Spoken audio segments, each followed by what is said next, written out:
Listo.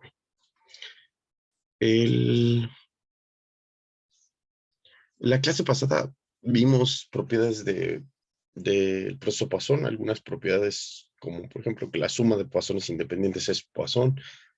También vimos que la distribución condicional, como que las probabilidades de transición son Poisson. Y vimos las definiciones de procesos de incrementos independientes, estacionarios. Hoy vamos a ver otras dos propiedades para empezar, propiedades bastante sencillas, muy simples. Algunas propiedades que tienen que ver con el cálculo de algunas probabilidades específicas, y vamos a ver que de hecho surgen otras distribuciones que ya conocemos de forma natural, surgen con este proceso estocástico, así como lo definimos. Entonces, las propiedades las voy a poner por separado. Primero voy a poner una y luego la otra. Recuerden que siempre estamos trabajando con que n de t es un proceso Poisson, ¿ok? Entonces, si tomamos dos tiempos, cualesquiera s menor, mayor o igual que 0, y t mayor que s estrictamente, y además tomamos dos números naturales, cualesquiera, digamos 0 menor que k. Este sí puede ser menor o igual que n, pero ambos, k y n en los números naturales. Entonces surge lo siguiente. Imaginen que quieren calcular la probabilidad de que pase algo con su proceso Poisson, ¿ok? Dado que conocen otra información del proceso Poisson. Pero la información que conocen es actual. Saben que actualmente el proceso Poisson en el tiempo t vale n. Han ocurrido n acontecimientos hasta este momento. Ahora, ¿qué pasa con nosotros si lo que queremos calcular son probabilidades anteriores? O sea, no vimos el proceso estocástico durante todo el tiempo, llegamos en el tiempo t y sabemos que han ocurrido n acontecimientos y nos preocupamos por algún tiempo anterior, como en cuántos andaba el conteo en el tiempo s, y vamos a ver que podemos calcular estas probabilidades como si fueran binomiales, tal cual. Esto va a ser las combinaciones de n en k multiplicado por una probabilidad elevado a la k, y esa probabilidad va a ser el cociente entre s y t, el tiempo transcurrido, y el contrario, que es 1 menos s dividido entre t, va a estar aquí elevado a la n menos k. Es decir, lo que estoy afirmando es que esta variable aleatoria condicional, la ns condicionada a tiempos actuales, n de t igual a n, es tal cual una variable aleatoria binomial. ¿Vale? Lo voy a poner aquí como una nota después de cerrar esta proposición de estas propiedades.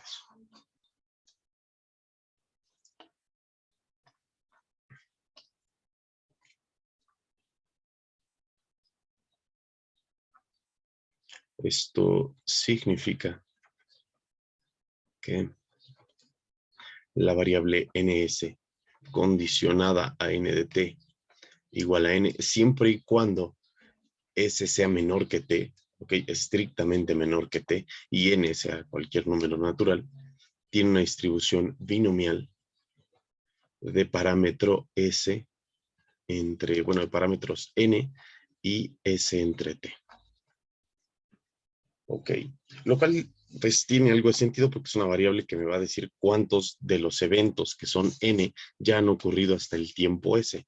Entonces, en el tiempo s, si por ejemplo s es igual a t, la binomial tendría probabilidad 1, lo que quiere decir que esta variable valdría n exactamente, tiene mucho sentido. Y lo que dice es cuántos de los acontecimientos n que ya consideraste han ocurrido hasta el tiempo s. Es una especie de conteos de éxitos y fracasos que tenemos aquí. Bueno, vamos a ver la prueba. No es nada difícil la prueba porque en realidad lo único que hay que hacer es calcular la probabilidad condicional prácticamente tal cual nos la están dando y pues digamos acomodar los cálculos de tal forma que nos quede lo que estamos buscando y ya está. Entonces, si yo quiero probar algo respecto a esta probabilidad, el cálculo de esa probabilidad condicional no es algo tan complejo. En realidad tenemos que partir de colocar el cociente de lo que significa esa probabilidad condicional. Esto sería la probabilidad de que n de s sea igual a k y después n de t sea igual a n. Okay, aquí inclusive sí lo puedo poner en algún orden específico en el que ocurren en el que ocurren estos eventos y dividido entre la probabilidad de que n de t sea igual a n. ¿Vale? Como ven, es una probabilidad condicional de las sencillas, de las básicas, y así está pasando. Entonces, si yo me fijo en la probabilidad que tengo arriba, me están dando 2 puntos de la probabilidad, ¿ok? O sea, 2 acontecimientos. Si no sé cómo es el proceso estocástico en cuestión, imaginen que aquí está algo el tiempo 0, está por acá, y los tiempos S están acá y el tiempo T está por acá, ¿de acuerdo? Y entonces el proceso estocástico inicia en 0, no sé cómo vaya evolucionando, ya saben que es no decreciente, hace cosas, de repente va a valer algo en S, cosa que yo ya sé que me están diciendo, que sería este valor, ¿ok? Dejen, lo pongo un poco diferente. Ya sabemos que esto de aquí pues tiene forma escalonada, no es un proceso estocástico de conteo. Entonces, lo que sí sabemos que va a ser de esa forma. Y después, ¿quién sabe cuánto tiempo le toma tomar los siguientes conteos? No sabemos cómo es esto que está aquí en rojo, lo desconocemos. Incluso desconocemos si aquí tuvo un salto o ahí no tuvo un salto, pero sabemos cuánto vale en cada uno de los tiempos. ¿De acuerdo? Sabemos cuánto vale en S y cuánto vale en T, es lo que está acá. Y esto es equivalente a tener los incrementos del proceso. Desde 0 hasta el tiempo S incrementó esta cantidad. Y desde el tiempo S hasta el tiempo T incrementó esta otra cantidad. ¿De acuerdo? Entonces aquí tenemos el incremento que va de NS, bueno, de 0 hasta N, que es esta resta, y valió exactamente K. Sabemos eso. Y sabemos que este incremento que está acá es el incremento que va de de NT, perdón, NS, ¿okay? Desde NS hasta NDT, que es de todo el incremento que ocurrió en este tiempo, y sabemos que esto es la diferencia de los valores, o sea, esto tendría que ser N menos K, ¿cierto? Entonces, la probabilidad que nosotros estamos buscando acá la puedo escribir como la probabilidad conjunta de esas dos variables, de esos dos incrementos.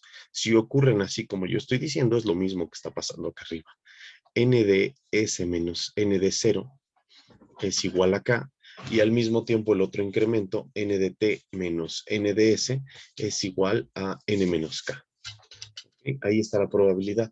Además de que tenemos la enorme ventaja de que sabemos que los incrementos son independientes, por lo tanto esa probabilidad conjunta va a ser el producto de las probabilidades y conocemos las probabilidades correspondientes. Entonces esto va a ser igual a N de T, bueno, va a ser igual al producto de las probabilidades dividido entre la probabilidad de N de T igual a N. Ok, escribimos eso.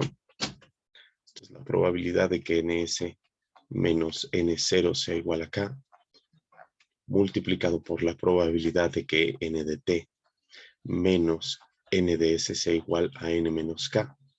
Y noten que en dos golpes, utilizando incrementos estacionarios, incrementos independientes, que fue lo que acabo de hacer ahorita, y en el siguiente que voy a utilizar la distribución de esos incrementos porque sé que son estacionarios, utilicé esas dos propiedades, incrementos independientes y estacionarios, y es lo que siempre vamos a estar utilizando con el Poisson.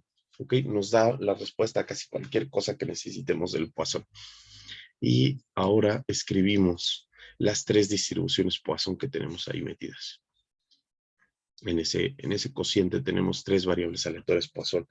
Esta es una Poisson de parámetro S, que es el tamaño. Esta de abajo es una Poisson de parámetro lambda t. Y esta de aquí es una Poisson de parámetro t menos S multiplicado por lambda. Ok, bueno, vamos a ponerlo a este lado. Entonces, aquí que tendría E a la menos lambda S, ok, multiplicado por lambda S elevado a la K y dividido todo entre K factorial. Esa es esta probabilidad de acá. Vamos a dejarlo claro. Bueno, no, en realidad esto no, prefiero clarificar lo siguiente. Ahora, esto multiplicado por E a la menos lambda multiplicado por T menos S, que es el tamaño del tiempo que ocurre acá. Todo eso multiplicado por lambda por T menos S elevado a la N menos K. Y todo esto dividido entre N menos K factorial. Ahí está la distribución de este segundo de acá. Y el último sería E a la menos lambda por T, multiplicado por lambda T elevado a la N y dividido entre N factorial. Y se ve un poquito raro esto, pero en realidad es muy fácil de agrupar. Lo primero que puedo agrupar son las exponenciales. Aquí tengo E a la lambda S y E a la menos lambda S, T menos S, y abajo E a la menos lambda T. Si se dan cuenta y agrupo los signos, me va a quedar esto E a la menos lambda, ¿ok? Que multiplica a S, después más T, que tiene signo positivo, menos S, que tiene el signo cambiado aquí, y luego menos T, que tiene el signo negativo justamente cuando pase al cociente, digamos, que porque estoy dividiendo entre esa exponencial, entonces sería lo mismo que menos T. Y el menos generalizado de las lambdas, ya lo tengo todo factorizado. Entonces los signos deben corresponder. Esta S tiene positivo, esta T positivo, esta S negativo, y esta T que está abajo en el cociente debe subir con signo negativo. Ahí está, ¿vale? Y después de eso, puedo asignar, bueno, voy a asignar a las otras. Esta es la parte azul, la que acabamos de poner. Y me faltan todas las demás. Digamos, por ejemplo, puedo ver qué va a pasar con las lambdas. Ajá, ¿cuántas lambdas tengo aquí? Aquí tengo una lambda elevada a la K. Aquí tengo una lambda a la n menos K. Aquí tengo una lambda elevada a la n. Entonces, otra vez puedo agruparlas por leyes de los exponentes. Esto sería lambda a la K más n menos K, que es este exponente que está acá, y el otro que está aquí a la menos n. Entonces ahí tengo todas las lambdas. Como ya vieron, estos dos tienen exponentes que suman 0. O sea, esto da 0 y esto de cada 0, entonces me va a quedar un 1. Estas se van a cancelar fácilmente. Y, ¿qué otra cosa tengo? Vamos a ver a los factoriales, por ejemplo. Tengo aquí k factorial, aquí n menos k factorial y aquí n factorial. Este de aquí pues no voy a cancelar absolutamente nada, solo los voy a agrupar. Voy a utilizar una ley del sándwich para hacer esto bien. Esta está en la parte de abajo del cociente y está dividiendo, entonces lo puedo pasar multiplicando en el cociente global. Y me va a quedar n factorial, ¿de acuerdo? Dividido entre n menos k factorial y multiplicado por k factorial. Ahí está el coeficiente combinatorio que estábamos buscando, este de aquí. Entonces, el coeficiente de combinaciones que estábamos buscando apareció gracias a esas tres partes rojas que estamos señalando ahora. Y lo último que me queda son S, K y T menos K y cosas de ese estilo, ¿no? Entonces, vamos a dividirlo en varias partes. De hecho, particularmente, el único que voy a dividir en partes aquí va a ser a T a la N, ¿de acuerdo? Entonces, me voy a quedar con mi S a la K, S a la K que está acá, y T lo voy a dividir en dos partes. Voy a tomar 1 entre T elevado a la K y 1 entre T elevado a la N menos K. Y así lo dividí justamente en dos partes. Puedo decir que T a la N es igual a T a la K multiplicado por T a la N menos K. Eso no es ningún problema, ¿verdad? No nos da ningún problema a nosotros. Entonces lo divido en esas dos partes y ahí lo dejo. Obviamente uno se lo voy a asociar a uno y el otro se lo voy a asociar al T menos S. Y todo esto multiplica a T menos S, multiplica a la N menos K. Y entonces empezamos a agrupar las cosas y a cancelar lo que se va a hacer 0. Sabemos que lo azul, esto de acá, y lo amarillo, esto de acá se va a hacer 0. Lo que está en rojo es un coeficiente combinatorio. De una vez lo escribo así para ya no estar arrastrando tanto. Estas son las combinaciones de n en k. Todo esto se hace 1 y todo esto se hace 1. Lo cancelo. Y aquí tengo s a la k multiplicado por 1 entre t a la k. Lo puedo escribir todo eso como s entre t elevado a la k, ¿cierto? Que es justo mi primer, pues, la segunda cosa que está multiplicando acá arriba. Y después voy a tener t menos s dividido entre t y todo esto elevado a la n menos k.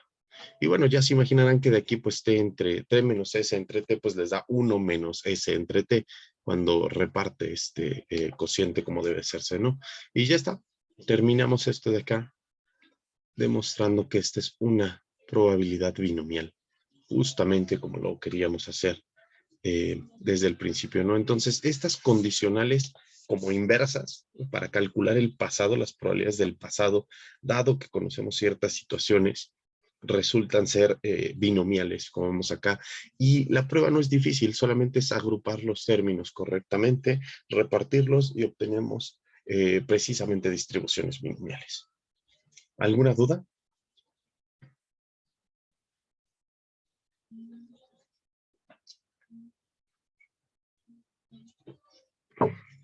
¿Alguno con alguna duda? ¿Todo bien? ¿Todo claro? Ok. Vale. Hay otras distribuciones binomiales que surgen. Por ejemplo, voy a dejar esto tantito y ahorita bajo el pizarrón para la siguiente proposición.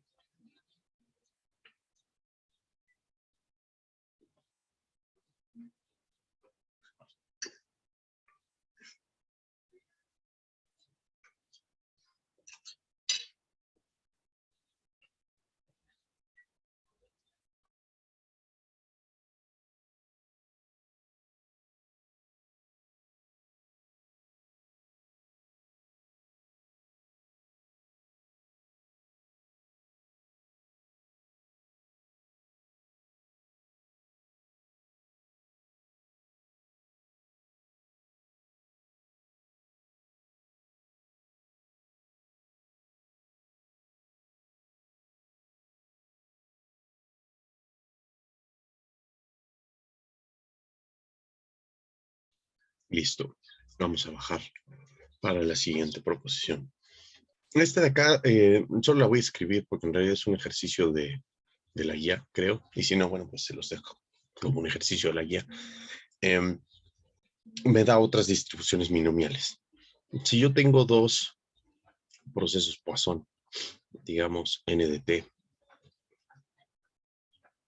y además m de t, ya vimos que la suma de estos dos tiene, que es un proceso Poisson finalmente, el proceso estocástico derivado, la suma de estos es un proceso Poisson, siempre y cuando sean procesos independientes.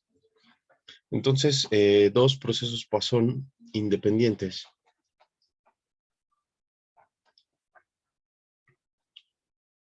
y de parámetros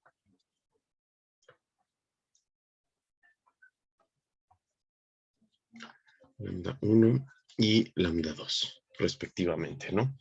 Recuerden que los parámetros también se les conoce como intensidad, entonces si es que en algún momento escribo la intensidad del proceso es lambda 1 o es lambda 2, me estoy refiriendo al parámetro lambda de las exponenciales.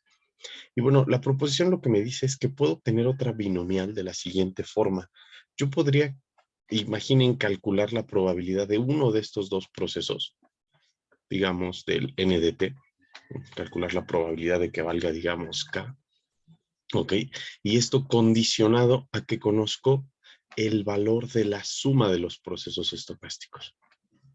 En mn más m de t más n de t es igual a n. Entonces, si yo conozco cuánto han acumulado los dos procesos de conteo, puedo calcular probabilidades sobre uno de ellos nada más. Obviamente siempre y cuando sean independientes y ambos sean procesos estocásticos y conozca los parámetros. Aquí estoy haciendo los mismos supuestos respecto a n y k, ahorita lo escribo, pero k obviamente tiene que ser menor o igual que n para que esto funcione, si no, pues tendría probabilidad cero. Y bueno, lo que obtendría serían las combinaciones de n en k, otra vez el mismo coeficiente combinatorio, solo que las probabilidades de éxito y de fracaso son diferentes acá. Por ejemplo, probabilidad de éxito va a ser lambda 1, que es el parámetro del primer proceso, que es al que le estoy contando el número de éxitos, dividido entre lambda 1 más lambda 2. Y esto de acá, elevado a la k. ¿Okay? Es la probabilidad de que los eventos ocurran en el proceso Poisson 1. Lambda 1 dividido entre lambda 1 más lambda 2 y multiplicado por la probabilidad de que ocurran en el evento en el proceso 2, que es lambda 2 más dividido entre la suma de las lambdas, y esto elevado a la cantidad de eventos que ocurren en ese, que es n menos k. ¿Ok? Y bueno, como ya dije, esto funciona para K mayor o igual que 0, menor o igual que N, y ambos números naturales cualesquiera. ¿Vale? Y ahí está la distribución binomial que aparece ahora, pero las probabilidades representan las lambdas. En el ejemplo anterior, las probabilidades de éxito, las probabilidades de observar eventos, voy a subir tantito, esta probabilidad que tenemos aquí de que haya ocurrido el evento y de que tengamos un éxito específicamente, dependen de la proporción de tiempo que ha transcurrido. Por ejemplo, si yo viera una línea de tiempo y me dijeran justo aquí en el tiempo T han ocurrido N eventos, entonces esta proporción hasta el tiempo S es la probabilidad de que ocurra un evento, digamos, en proporción al total, al tiempo S.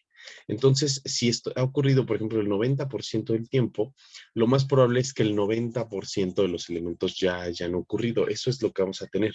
Porque justamente si yo le sacara el valor esperado a esta variable, si yo calculara la esperanza de ns dado n de t igual a n, lo que me va a quedar es n multiplicado por s entre t. Es decir, el total de eventos que yo ya sé que van a ocurrir hasta el tiempo t, multiplicado por el tiempo, la proporción de tiempo que ha transcurrido. Y esa esperanza es de hecho una línea recta respecto a s y va creciendo de forma lineal. Entonces me está diciendo que estoy acomodando uniformemente los eventos dependiendo de la proporción de la proporción de tiempo que ha transcurrido, que es S entre T. Y esa uniformidad la vamos a ver en otros resultados. Después vamos a condicionar otras cosas y vamos a ver que condicionado así con este evento que está acá, digamos que en el tiempo T tengo N eventos contados, los tiempos en los cuales ocurren los eventos, que son las Ws de las que ya hablamos, W1, W2 y así todas las Ws, esas Ws se pueden acomodar uniformemente en el intervalo siempre y cuando tenga esta condicional. Si yo ya sé que pasó esto, puedo generar un montón de uniformes, que son mis Ws, y con eso acomodar los tiempos de llegadas. Pero bueno, la información incluso de esa uniformidad ya me la está dando esta binomial, porque me dice la probabilidad es uniforme porque depende solamente del tamaño del intervalo. Entonces estoy recuperando bueno, eso lo vamos a probar gracias a que vamos a calcular, de hecho, la distribución de las estadísticas de orden de las Ws.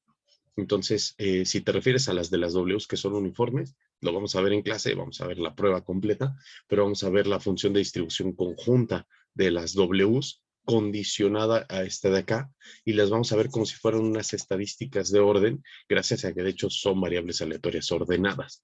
Entonces, no nos va a costar tanto trabajo, de hecho se va a probar más fácil que esto.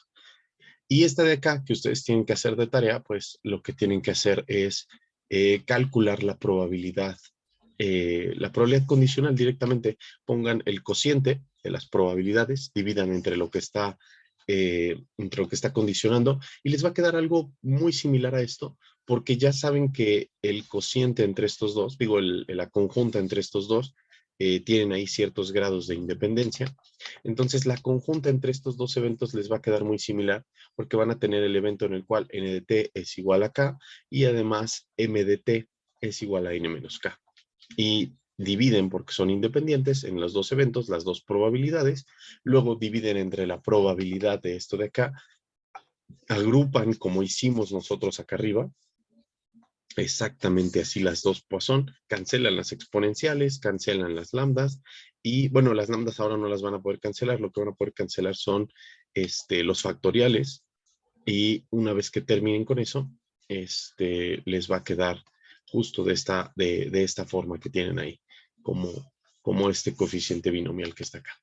Los factoriales no se cancelan, se quedan otra vez en este mismo coeficiente combinatorio que está acá, ¿vale? Y ya, entonces, esto de acá, háganlo ustedes como un ejercicio. Creo que está en la guía, y si no está en la guía, pues bueno, háganlo ustedes como un ejercicio.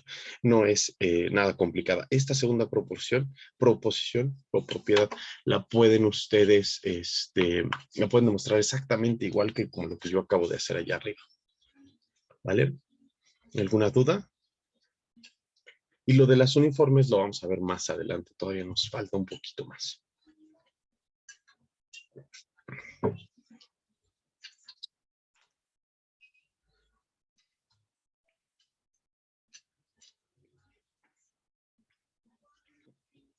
¿Todos bien? Vale.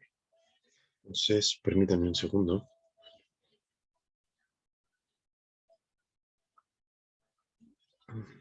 Perdón por eso.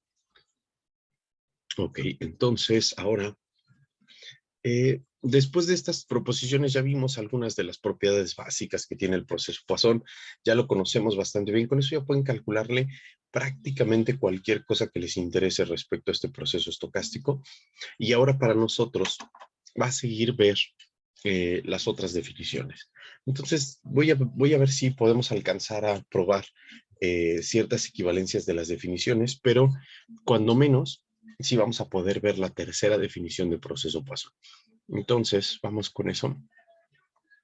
Esta definición surge de algunas propiedades que llevan a entender al proceso Poisson o incluso la densidad Poisson como la ley de los eventos raros. Y también surge de la forma en la cual se deduce la distribución Poisson. No sé si ustedes recuerdan que en probabilidad 1 se deduce un poco que si tenemos una variable aleatoria binomial de parámetros n y de parámetros p, y entonces hacemos que n vaya hacia infinito y al mismo tiempo p vaya hacia cero, pero como conjuntamente, de tal forma que el cociente, bueno, o más bien el producto n por p sea igual a cierto lambda en todo momento, pero hacemos muy grande la n y muy pequeña la p, pero estables, o sea, van juntas al mismo tiempo hacia infinito y hacia menos infinito, y entonces convergemos a una variable aleatoria Poisson, cuyo parámetro es lambda. Y es similar a contar el número de éxitos, como la binomial, pero en una cantidad muy grande de eventos, que sería justo nuestra n que tiende a infinito, y que tienen una probabilidad muy pequeña de ocurrir, ¿vale? Por eso es que se conoce como la ley de los eventos raros. Y surgen varias propiedades que nos ayudan a entender justo esto de eventos raros, y entre ellas, bueno, el proceso Poisson definido como lo voy a hacer adelante, nos permite incluso generalizar al proceso Poisson. La gran ventaja de esta definición, que va a ser un poquito pesada, es que me permite generalizarlo cuando quiera yo modificar la intensidad para que no sea plana todo el tiempo. Pero de eso se los platicaré en otros ejemplos. Esta es la tercera definición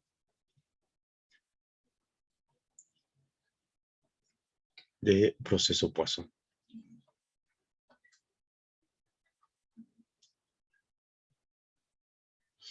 Ok, la tercera definición de proceso Poisson. Entonces, un proceso estocástico es un proceso Poisson de parámetro lambda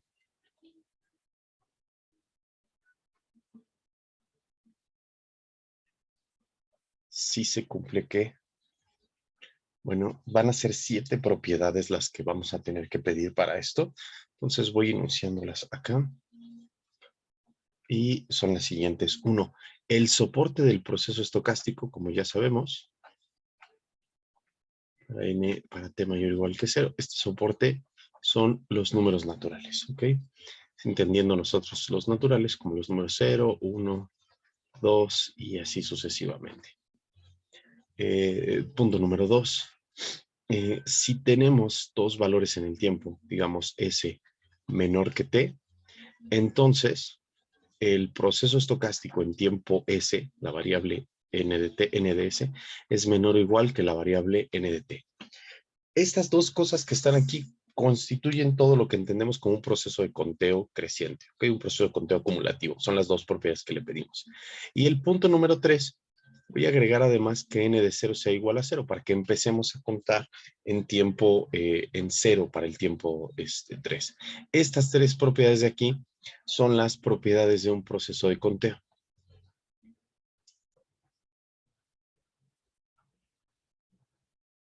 ¿Ok? Las propiedades de un proceso estocástico de conteo. Las siguientes propiedades van a ser un poquito diferentes. Voy a pedir, por ejemplo, una vez más, voy a pedir, poner acá la 4, voy a pedir que tenga incrementos independientes.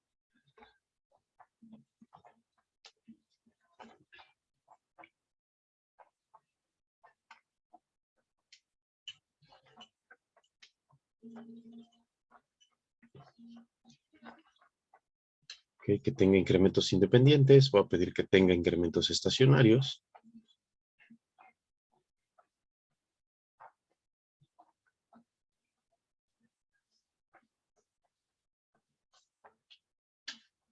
Esto de acá, digamos, se pide de una forma para que, por ejemplo, incrementos independientes, si yo he contado cierta cantidad, si yo estoy aquí en NDT y tengo cierta cantidad específica de eventos, lo que quiero es que los siguientes eventos ocurran de forma independiente a todo lo que ocurrió anteriormente, así como llegaron los eventos. Puede ser un supuesto bastante fuerte, puede ser un supuesto bastante débil, pero lo que yo quiero es que justamente el siguiente conteo, los siguientes números de eventos, no dependan de cuántos eventos ya pasaron antes y además de cómo pasaron antes, ¿ok? Digamos, cuán rápido ocurrieron o en qué momento ocurrieron o cuántos son. Todo eso es información que se olvida y lo siguiente va a ser completamente independiente. Esa es la idea de un incremento independiente. Y la otra parte, la de incrementos estacionarios, lo que yo estoy pidiendo es que el número de observaciones que tengo hasta cierto valor NDT, va a ser el número de observaciones que tengo en cualquier intervalo de este tamaño, de tamaño T. Entonces, digamos, no solo independiente, perdón, que tenga la misma distribución. Si yo observo N aquí, pues para el siguiente yo espero observar algo parecido a esa N, al menos con la misma distribución. ¿Ok? Aquí tendría un total de 2N aparecido. Ajá, entonces la distribución del número de eventos acá va a ser el mismo número de eventos acá, la misma probabilidad, que eso es lo que me pide los incrementos estacionarios. Cosa que ahorita, gracias a esta definición 3, vamos a poder quitar y tener, otra propiedad, otra posibilidad, y es que dependa del tiempo esa de allá. ¿De acuerdo?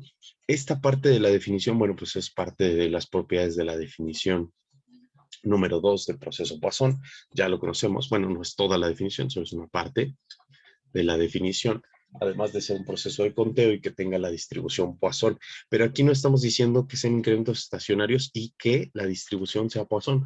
Solo estamos dando los incrementos estacionarios, sea la distribución que sea, no estamos especificando nada. Y las últimas dos propiedades que voy a colocar acá, la propiedad número 6 y la propiedad número 7 ya son los nuevos, ¿ok? Entonces, esto va a ser un poquito complicado. Le voy a pedir que la probabilidad de que n de h, ¿ok? Algún conteo en tiempo h, sea igual a 1, la probabilidad de que yo observe algún elemento, se pueda calcular como lambda veces h, o sea, mi intensidad multiplicado por este h, más una función a la cual llamo O de h. ¿Ok? Y esto siempre y cuando mi h sea cercana a 0. ¿Ok? Entonces la probabilidad de ver un evento cuando ha pasado muy poco tiempo, la probabilidad de que vea yo un evento, si es que ha pasado muy poco tiempo, h cercano a 0, es lambda veces h multiplicada por una función O de h. No sé si conocen estas funciones O de h, ahorita voy a poner la definición aquí abajo.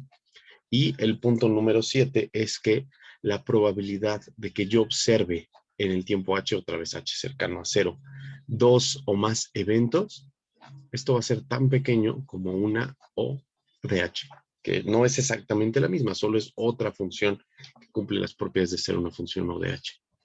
Y esto para h cercano a 0. Y ya, son todas las propiedades. Voy a poner aquí dentro mismo la definición de una función O de h. No sé si las conozcan, son funciones que se utilizan muchísimo en física. Creo que no tenemos físicos aquí. Entonces, bueno, el asunto es que una función O de h lo que cumple es sencillamente que el límite cuando h tiende a 0 de la función O de h dividido entre h es igual a 0. ¿Okay? Es una función que se va tan rápido a 0 que le gana a la identidad. Eso es lo que estamos diciendo, ¿de acuerdo? Y tienen algunas propiedades. Las propiedades, por ejemplo, la suma de O de H es igual a O de H multiplicado por alguna constante es otra O de H. Voy a poner aquí esa propiedad. Esta sí la vamos a usar. Si yo tengo una función O de H y le sumo otra función O de H, lo que devuelve es una función ODH, y estas no necesariamente son las mismas, ¿ok? Estoy diciendo una función ODH, otra función, y me devuelve otra función ODH. Pero son tan despreciables estas funciones en el sentido de que no hay, digamos, que contemplarlas, porque estamos haciendo un análisis cuando H es muy pequeña, son tan despreciables que no nos interesa aclarar cuando una es una ODH y cuando tengo otra diferente, solamente las dejo así escritas como ODH, ODH y ya está. Inclusive aquí en nuestra misma definición, esta es una ODH específica y esta es otra distinta, que no necesariamente tiene que ser la misma que está ahí arriba, pero lo único es que debe cumplir esas propiedades, ¿ok? Esta definición se ve súper enredada. Estoy pidiendo un proceso de conteo con estas de acá que inicie en 0. Proceso de conteo con incrementos independientes, incrementos estacionarios. Y estas dos de acá que se conocen como pues, las propiedades de la ley de eventos raros. ¿Ok? Les voy a dejar una lectura en el material extra que les he estado dejando, que al momento nada más tiene un poquito de cadenas de Markov, pero les voy a dejar unas lecturas ahí sobre la ley de eventos raros, un artículo de difusión que tiene que ver con el proceso Poisson y sus propiedades. Entonces, esas son las propiedades, las propiedades que definen al proceso Poisson de parámetro lambda. Obviamente no es una buena idea, pienso, iniciar con esta definición, aunque sea la definición, digamos, más formal y la que me va a permitir extender al proceso Poisson. ¿De acuerdo? Cuando veamos los nuevos tipos de proceso Poisson, por ejemplo, el no homogéneo, que me permite tener intensidades distintas, así como, bueno, en este tiempo tengo una intensidad lambda 1 y en este tiempo tengo una intensidad lambda 2. Entonces, las llegadas aquí pueden ser más frecuentes de lo que son acá. Y después tengo una intensidad de 0, aquí nadie llega, y después otra intensidad lambda 3 que puede ser inclusive más grande. Y justamente dejamos de lado la linealidad, pero perdemos los incrementos estacionarios porque depende del tiempo. Y basta con algunos ajustes a esta definición para tener un proceso estocástico que me permita hacer justamente lo que les estoy diciendo, diferentes intensidades en el tiempo, cosa que las otras dos definiciones no me permitirían hacer. No es tan fácil dar la definición del proceso Poisson a partir de esas propiedades que están ahí, que las vamos a heredar, pero no van a ser equivalentes a tener el proceso Poisson de intensidad variable, ¿vale? Entonces, lo primero que vamos a hacer, pues, es checar las propiedades que surgen de aquí, de estas definiciones. Vamos a ver, por ejemplo, que la distribución de los tiempos de llegada son exponenciales. Vamos a poder probar inclusive la distribución Poisson que tenemos ahí metida. Todas esas propiedades que tenemos ahí las vamos a poder demostrar desde estas propiedades que están acá, ¿vale? Entonces, bueno, eso lo vemos la siguiente clase. Ahorita ya nada más quédense con la definición. Y la próxima semana empezamos a ver las propiedades y ver cómo esto que estamos viendo aquí, esta definición número 3, va a hacer que surjan las distribuciones exponenciales y la distribución Poisson que tenemos ya metidas en el Poisson original con nuestras definiciones que nos permiten entenderlo mejor. ¿Ok? Entonces, la siguiente clase vemos eso y por hoy terminamos. Listo. Voy a detener la grabación.